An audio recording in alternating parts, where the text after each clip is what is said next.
Okay, good morning. Good morning, I think. Let me know if you can hear me okay. I'm still struggling with my setup a little bit, but let me see if I can get the chat up.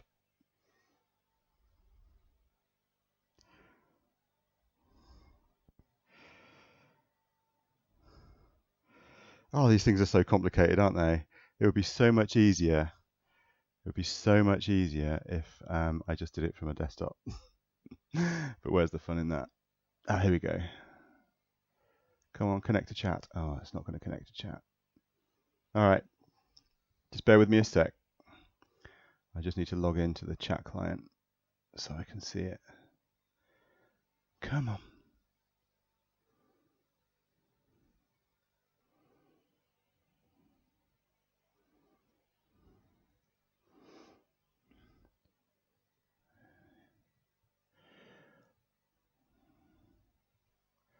I also seem to have lost all of my hotkeys, so I can't switch between my cameras. There we go. Okay, if anyone says anything, I should be able to see it now. But I've lost the history, so if you've said things already, I can see. Is that you, Lee? Ah, no, you can't tell they're mixed with the game sounds yet. But can you see the game at least? Does the game look resplendent on it in its Space Invaders on a white background? Hello again. Yeah, so yeah, we're going to get to check the game sound in a sec. I would really like to be able to switch between cameras because I'd really quite like to show. I'll tell you what I can do. I can do, if I do this, yes, look at that. Okay, let's move that out of the way. So this is what I'm going to be playing on. Let me just grab this camera so I can show you a better picture of it. There we go. Oops. So yeah, this is a Hanimex HMG 2650, which is a clone essentially of a console that was produced by Emerson, the Emerson Arcadia 2001, which I think came out in, it was quite late on, maybe 82 or something like that. It was only sold for about 18 months. The original Arcadia 2001 was only sold for about 18 months because they were late to market. This is an evolution. It's a Signetics 2650 machine. So it's an evolution of the family of consoles that was kind of kicked off by Philips in the mid-1970s when they bought Signetics, the chip manufacturer.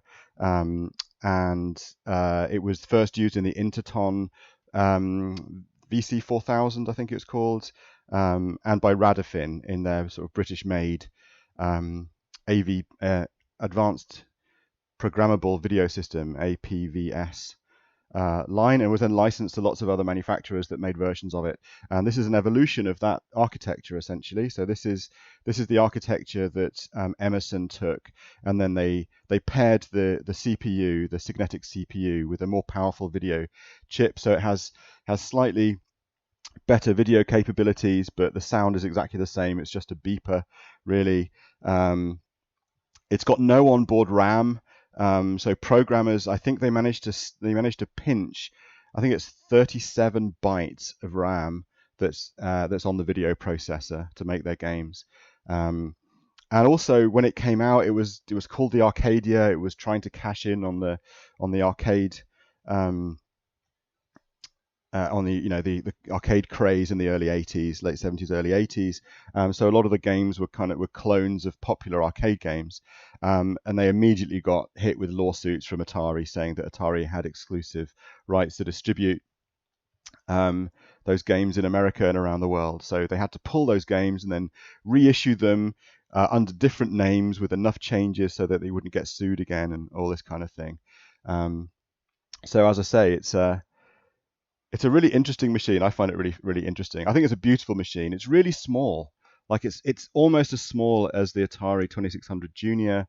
It's got this kind of standard APVS buttons on the front here, the power button, reset, and you've got some selection, game select, and then option select within that, and then you've got the start button to start the games.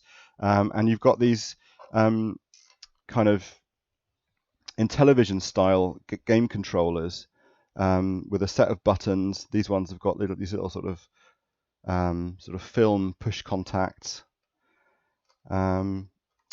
And a bit like the Intellivision, it's got like this disc, but this disc doesn't respond to turning, and has this kind of like joystick, a short joystick handle on top.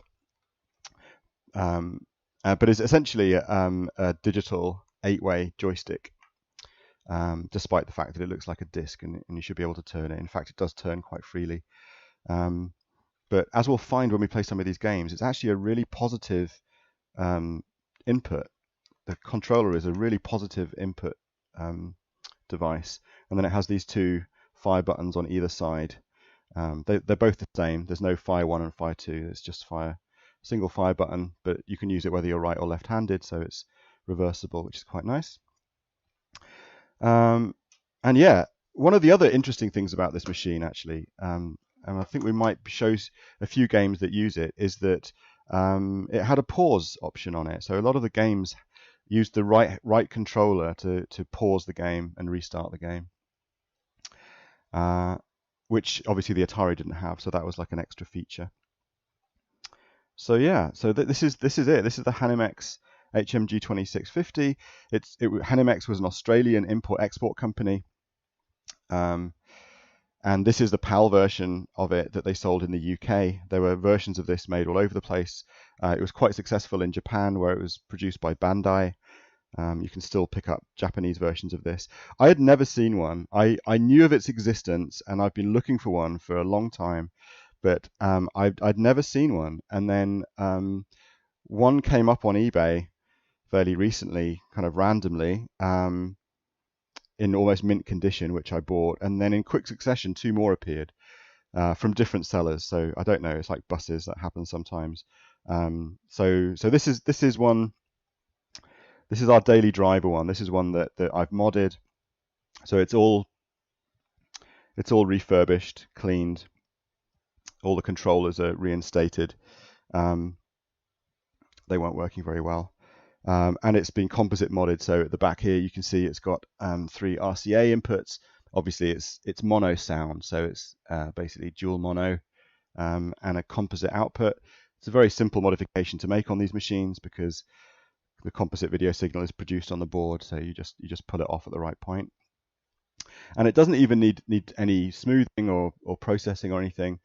I've got it running into my stack here, so it's going into a Retrotink 2X Pro, and then ordinarily it would then get post-processed by an MClassic as well before it gets to the projector. I'm actually looking at the image on the screen in front of me, on the wall in front of me, but the MClassic interferes with the game capture card, so the MClassic is actually switched off at the moment, so you're not really seeing it in its best possible image. Still though, it's good enough, and really on these old consoles, the pixels are so large that composite video is usually absolutely fine. We don't really need to do much more work to try and pull RGB out of it. Obviously, that would give a crisper image, but yeah, on anything kind of 8-bit, composite is generally pretty good, comparatively speaking. Right, so I'm going to put that there. Let's have a look at some of these games. So there's a particular game that I want to show. I should also explain that Flynn obviously is not here.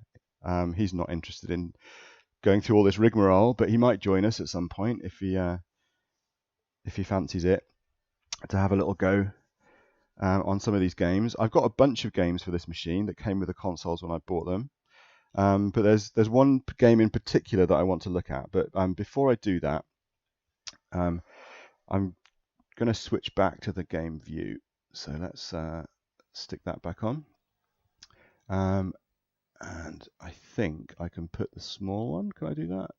Yeah, there we go. I don't know if that's not just distracting actually, but you can see the console in the bottom here.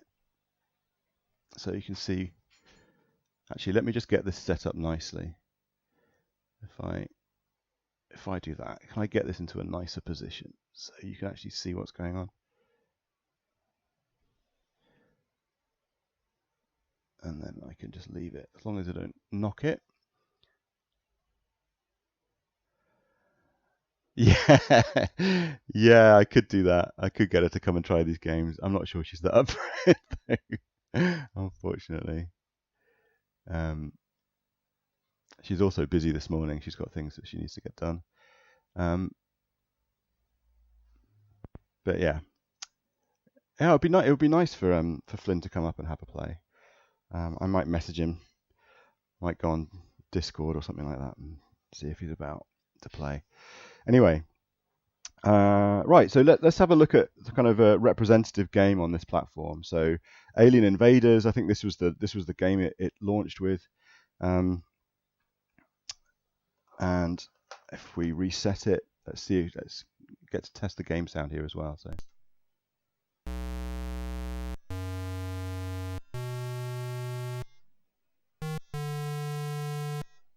How's that? How's that compared with my voice?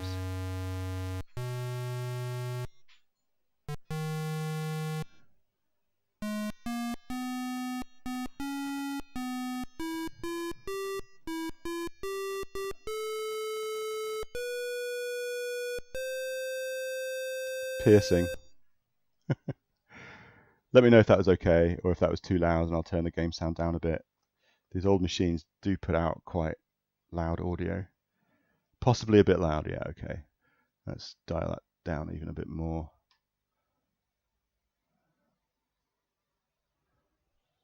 All right. Okay. So, as I say, this was intended to be Space Invaders, but they had to change it, and what they've done to change it is they've essentially filled the entire screen with Space Invaders that just scroll across and occasionally change direction. But they also don't really advance down the screen that quickly. They do eventually, gradually. Their movement, they are like this. You see, they've like a whole row has just decided to move down. I think there's 70 invaders, and you have to get all of them. But the other weird change they've made to this game is that it doesn't go by waves. So if you look at the top, there is a countdown timer, and that timer is counting down the amount of time I have to play the game. And when that timer runs out, the game is over. But it should be, if I play it decently, it should be plenty of time for me to... Oh. I hit the mothership, and all the aliens stop, but I don't. Oh dear. This is where I don't actually manage to complete it, because I'm not really paying as much attention as I have done previously. Oh, I was lucky.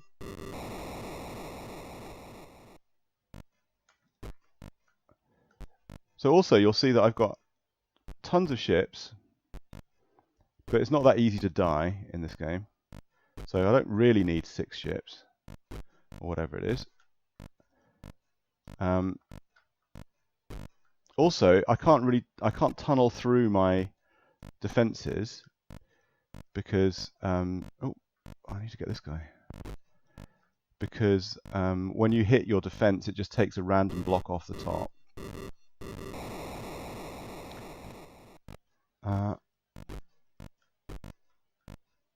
Oh dear.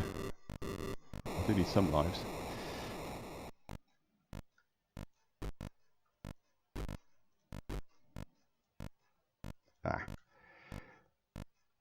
Also, oh, spit up. Oh, this is why I don't manage to do it. Oh dear.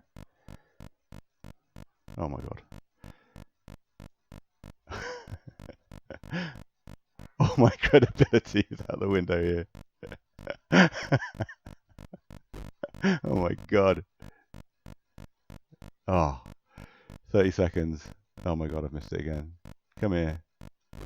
There we go. Alright, so that's it. That's the end of the aliens. But I still have 17 seconds left. And the mothership just keeps coming. And so you basically just take out the mothership as many times as you can until the time runs out.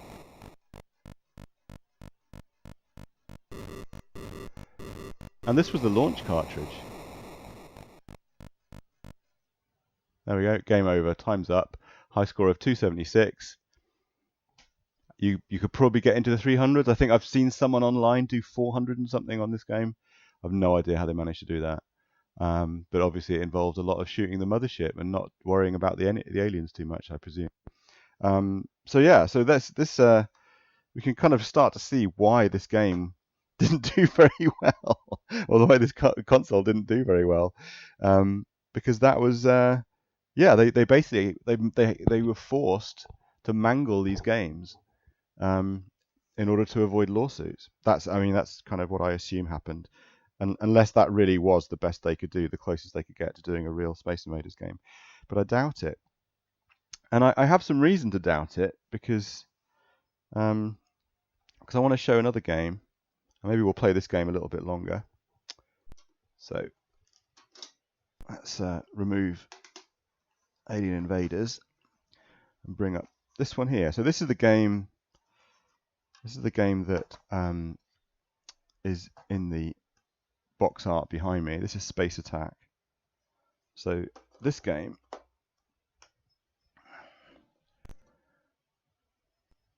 And also let me know if it's still too loud. So this is Galaxians. Except it's not Galaxians, of course.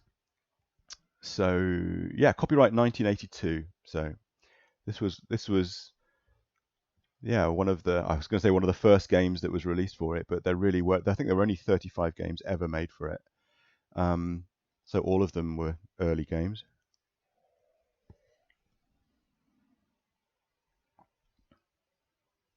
Ah, nice one. Cool, great to see you, Mike.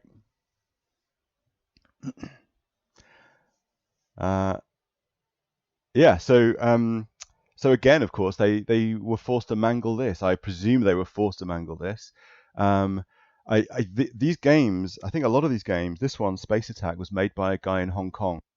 Mike Chu, I think his name might have been, something like that. But his name appears, and actually I think there's a reference to, he put a little dedication to his wife and his daughter, I think, in the ROM of this game. And it's kind of a nice early Easter egg that's in the code for this game. But I think he made quite a lot of the games at this time. Crazy. I mean,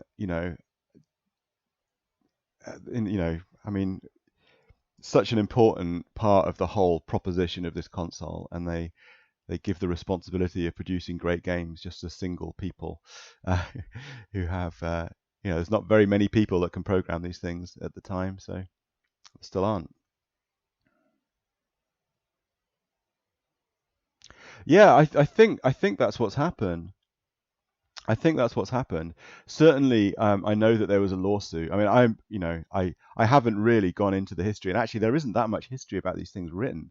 It's not like there's a kind of a definitive book about this. So it's what I've been able to piece together from websites, and there's a lot of information out there that turns out not really to be accurate or not to have very good sources.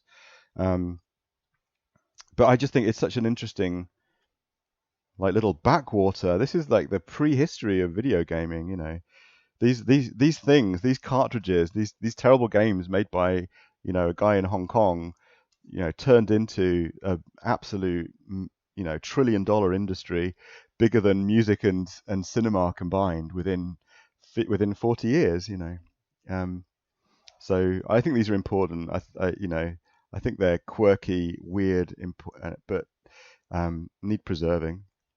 So yeah, so that's what I think happened. They tried to release arcade games that people were familiar with, and then yeah, got hit with lawsuits over it and had to change tack. I don't know at what point or how far through making the original games they were, or what, but um, this is what we ended up with. And so I think this is particularly interesting. All right, so check this game out. I'm gonna play this game and just show you some of the issues with it. Um, but this is the Emerson version. So I actually have two versions of this game, and this is the game that came out with Emerson branding for the Arcadia 2001. You know, this is a complete clone. They're completely compatible with each other. So original Emerson cartridges work in the Hanimex no problem, and vice versa. And it's presumably the same for all of the other clones that were made, the Bandais and all the others. But this is the game as it came out in the American market for the Emerson Arcadia 2001. And it runs off the right controller for some reason. I don't know why that is, but all right, let's check this out. So one of the things that you can see is it's quite good. Like as a Galaxians clone, it's fast. I mean, the animation isn't great. The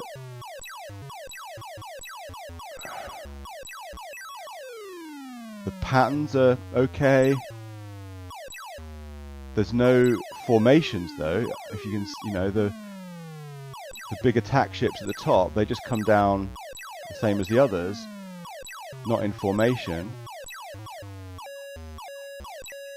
But the other thing is, first of all, we've got terrible collision detection.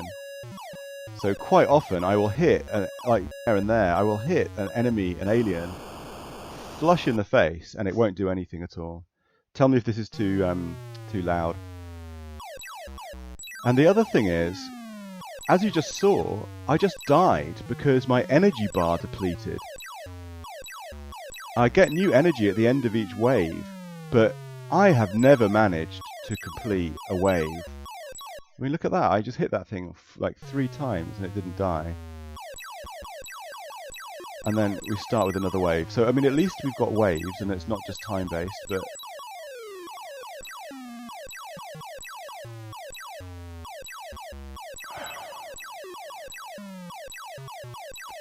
But yeah, as I say, it is virtually impossible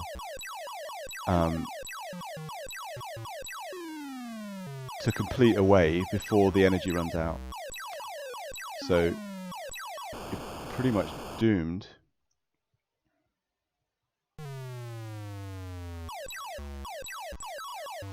And so I wonder also whether the idea of having these things on a timer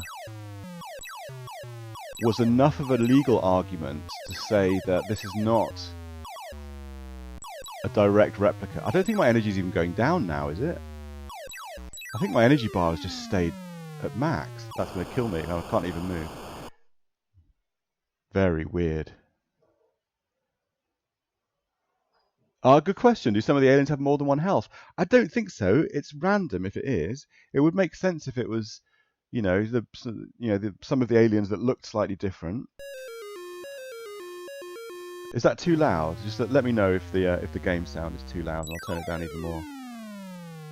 I wonder also if it's coming through my microphone as well. That probably doesn't help.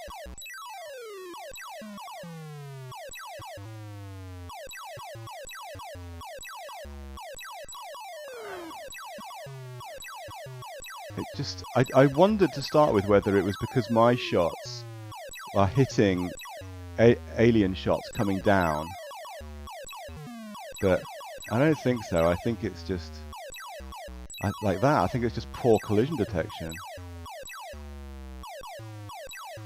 I think there's a compromise between bullet speed and collision accuracy. I think sometimes my bullets are kind of, they're warping past the aliens. Good. Thank you. So, again, just like Alien Invasion, really frustrating game to play. Really, really frustrating game to play. And so I'm not going to play this much longer. However, right. Okay, Space Attack. You're out. However, I also picked up this Space Attack. And this Space Attack, so I can show that. That's in the same kind of box. So these are the two boxes. This one here is the Arcadia one, and this one here is the Hanimex one. So the era before playtesters, yeah, absolutely. I don't think anybody had any clue. I think the people responsible for the console just took the code and slapped it on a cartridge and got it out in front of people. They're obviously under a load of time pressure because the whole thing was so late and had been delayed by the lawsuits. And, you know, I mean, everyone was trying to hit this window of Christmas 1983. You know, the whole story of the Electron in the UK was similar. But yeah, I think they were trying to hit, I guess, Christmas 82. But anyway, so the Hanimex clone came out slightly later. And it has its own Space Attack, which you'd presume would be identical. It's Space Attack. But let's have a look at it. Oh, the other thing I should show, actually. One other thing that I should show about the Arcadia one. Let's just bring this up again. Game modes. Now, you might think, okay, so what about all the other game modes? Surely that's a standard thing to have on old cartridges, is multiple game modes. And it does have game modes. I can switch game mode here. I can switch between P1 and D1. And P1 is one player, and D1 is demo mode, and it starts playing itself.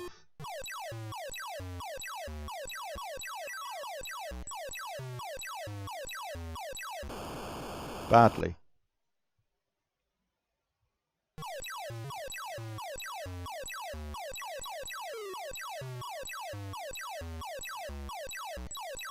And that's it. There's just two modes. You can have a one-player mode in which you play using the right controller, which is odd. You know, usually it would be the left controller would be player one. Not this time. Left controller does nothing. There's no freeze, unlike other games in the series. It has no keyboard overlays that come with it. This is all it is. Two game modes, player one and demo. And now let's have a look at the Hanimex version. So the Hanimex version, for one thing, has a dust cover, you know, that slides out the way, just like a lot of Atari carts do. So that's nice.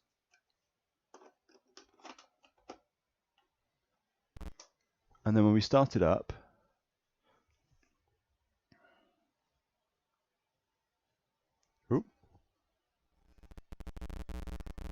hang on. Make sure we get a good contact. There we go. Okay, so a similar looking thing, except this time we don't have a static screen, so it looks like it's already in some kind of a demo mode with the aliens moving. You know, it's like an attract mode, although the player ship isn't actually playing. And it says Game A, which is promising, because that might indicate that there might be a Game B, etc. But also, there's no energy bar. So let's see what this is like to play. Again, you kind of start the game off to the right, so it's a little bit confusing when you start. You don't know where your ship is, and fantastic job. So yeah, so you don't know where your ship is until you actually move left far enough for it to appear on the right side, but you can't then go back out of range.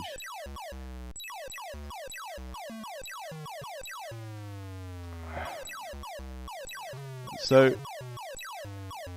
there's no difference in the gameplay. The patterns are still the same. The animations are the same. The ships are the same. Sounds, speed. Oh, absolutely terrible at this game. I have to say it's slightly difficult to play because I'm going to get hit as well. Ah. Let me do that again. Let's try and get through all of these. I've got the light in my face, so it's not actually that easy to see the image on the wall at the moment, especially because it's against a black background. Oh, I got away with that one. But the other thing that you'll notice is, oh, apart from that, they've just missed. The collision detection is way better. Like, way better.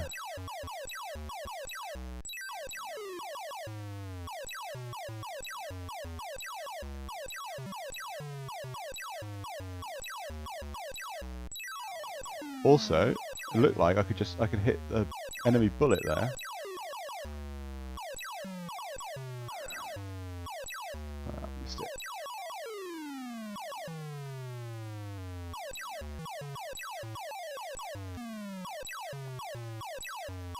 So this is a much more satisfying experience. This is a league away. We've got no frustrating energy bar. We've got really sharp gameplay, really responsive joystick, and collision detection works. This is good. This is actually a good game. If the patterns were a bit more varied and the aliens came down in formation occasionally, it would be nice. It would be nice. I mean, obviously, it would be Galaxians if it did that. So I wonder what happened here. I've seen reference to there being different versions of this game online, but I've never seen anyone play the different versions. And all of the reviews and all of the write-ups are about the Arcadian, and well, you know, everybody hates it. This console's notorious for having terrible games, but turns out it didn't have only terrible games.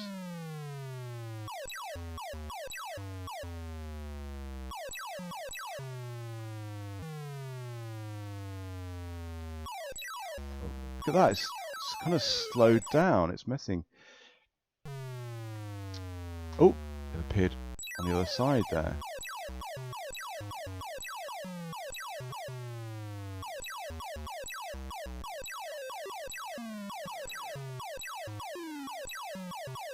The other thing that we can see in this game is that it's nice and smooth, it's quite quick.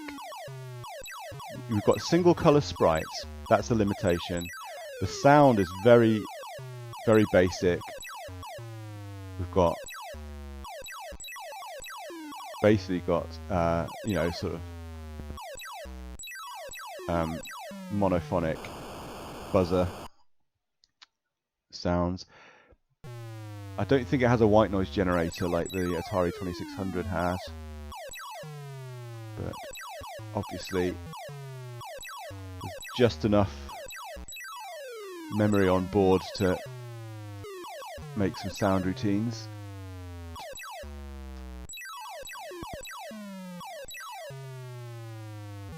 So, interesting that how it slows right down. Oh, I was lucky then.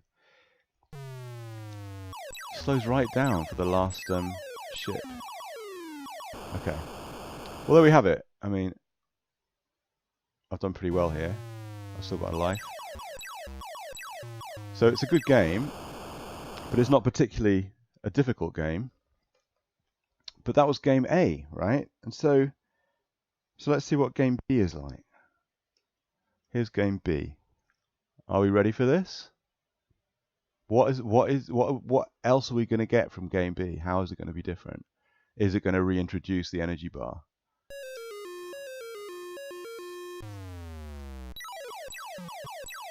Nope. it's just going to double the speed. And suddenly it's absolutely manic. This totally amazed me. I was like, you think you're playing something that is pretty much at the limit of the machine's capabilities, and then out of nowhere, it just goes, oh, you know what? I'm just going to take this pause out of the code. Oh my god. It's way hard.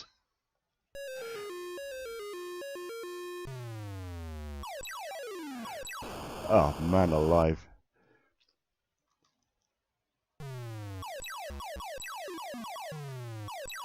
So, yeah, I don't know why this is. Oh man. So Hanimex either got a more up-to-date version. I get the coder. Maybe the coder never actually intended for the original one to be released because it had a demo mode. Maybe it was really designed to go into shops and attract. You could stick it in attract mode, and he never actually finished the game. And this is the game that he was actually making. I have no idea. Maybe Hanimex looked at it and thought, actually did do some playtesting and thought about the games. And I went back and said, hey, can you fix these things? But I don't know, I just doubt that. I don't know if they really kind of looked at it and thought, oh, this would be okay if you made these tweaks to the game, because otherwise it won't sell. I have no idea. It's really weird. I'd love to know. I did see a reference that said that there were actually 3 different versions of this game, but I have no idea what the third version is or how it's different. There's just a sort of a listing saying version 1, 2, and 3. So I'm presuming the Arcadia version is version 1, and this one, the Hanimex one, is either version 2 or 3. But I'd really love to know a bit of the history of why this game is so different. Yeah, it's just 2 game modes. That's it. That's all there is here. So, yeah, game A, game B, and actually, unlike any other of the, I mean, I haven't got very many of these games, but unlike any other game, the switch between them is actually on. If you can see it on the little image, but yeah, game A is select and game B is option. Usually, you select the game with select, and then you select options within that game with option. Some of these cartridges, when they first came out, had multiple games in them, very basic games, but you get sort of multi-carts, and you choose the game, and then you choose the option. But this one, game A is select, and game B is option, and game B is is hard. I'm going to take a mulligan on that one. Reset. Game B.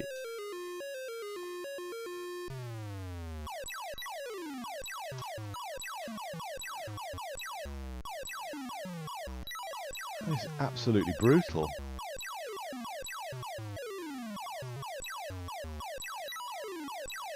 Ooh. It's got some nice pincer movement stuff going on. But you just think, geez, this thing could have done Phoenix. I mean, the one thing it didn't have is very much space, so I do think though, like, given that it was capable of doing this, it'd be really interesting to see what modern programmers could do with it if they had a proper development environment for this machine and had a bit more ROM at their disposal. I mean, and RAM as well, obviously. But I don't know. It's like a coding philosophy or ethics question, isn't it? Should you introduce more RAM? Because that's really interesting what's happening with this final. I wonder if it's intentional. It's slowing down and then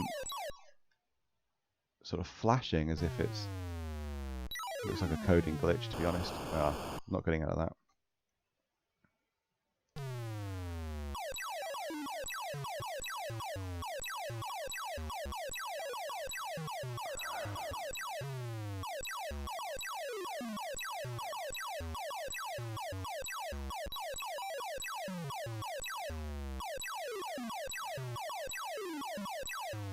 yeah, if you developed a new game for this machine, and you know, could add hardware to it, would you add RAM?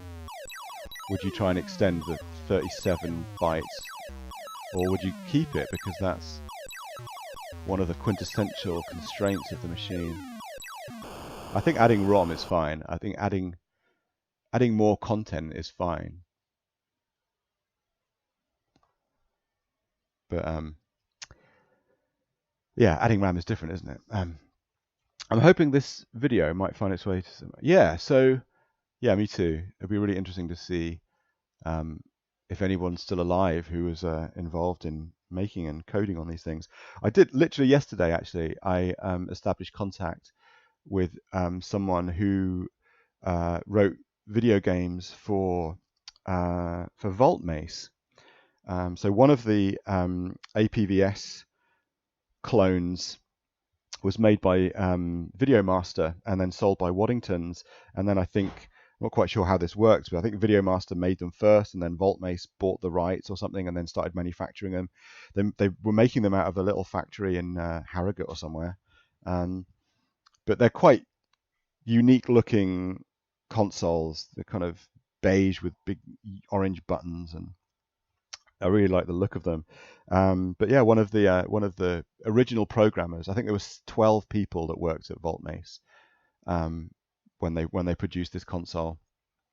Yeah, he's online, and he's kind of interested in figuring out how to write new games for the old machines. And I'm restoring 2 of them at the moment, so I dropped him an email yesterday to say, hey, like, I'd like to help in any way I can, because it would be fun to write new code for these things. Yeah, I mean, how can you achieve anything with? I mean, those 37 bytes, they aren't even really RAM. They're just like spare registers on the video chip, apparently, that you can just store stuff in temporarily. But it's used for literally for just holding the score. And I guess just wherever gamer variables you can't store in anything else. I don't think it even runs as a stack. I have no idea. You can't even shove things to it. I think you have to address it individually. I don't know. No idea. Really weird. All right. I'm going to leave it there. I think that was Space Attack. I've got another game actually. I've got a few other games that I'd like to show, but maybe next time. So the other games that I've got are Missile War, which is a really, really bad version of Missile Command. I've got Star Chess, which is a ridiculously horrendous version of chess.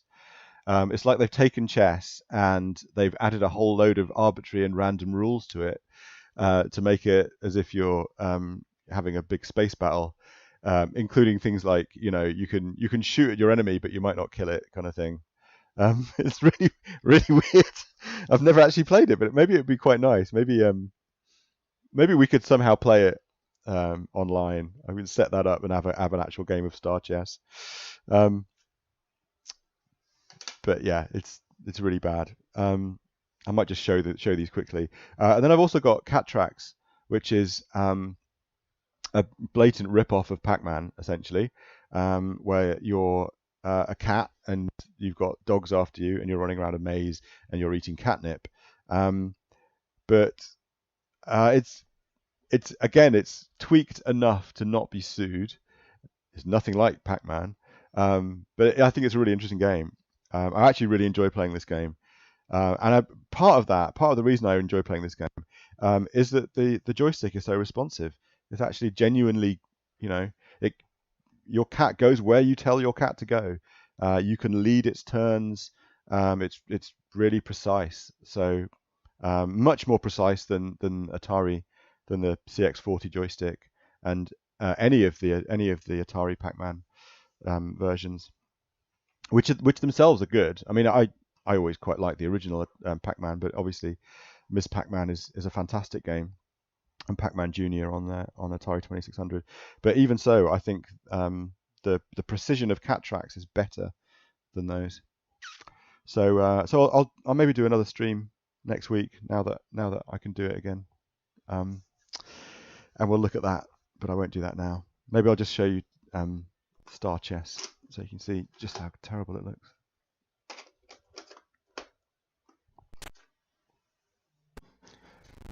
So for one thing, when you start Star Chess, it looks like it's broken. That's literally what it looks like when it starts up. But that's not broken. That's an effect. That's showing off its scrolling feature. You have to when you press start, it goes steady. Someone thought that was a good idea. I don't even know how to play this game because you need to put the inserts. So yeah, these games had some of them had plastic inserts that went over the keys that told you what each of these things did, and Star Chess is one of those. So anyway, there you go. As I say, I'll leave that to next time. I'm going to sign off. And don't look forward to Star Chess. It's absolutely bollocks. Or maybe not. Maybe if we actually play these things, I should kind of keep true to Dead Flesh Retro's values. If we actually play this, we might discover that it was just a genius idea, and the person who designed it play tested it for countless hours and honed it into an absolutely terrific experience. But I doubt it. All right, I'm going to see you guys. Take it easy. Have a good day at the cafe, Mike. And maybe we'll do it again next Sunday, and maybe Flynn will join me next time. Have a good day.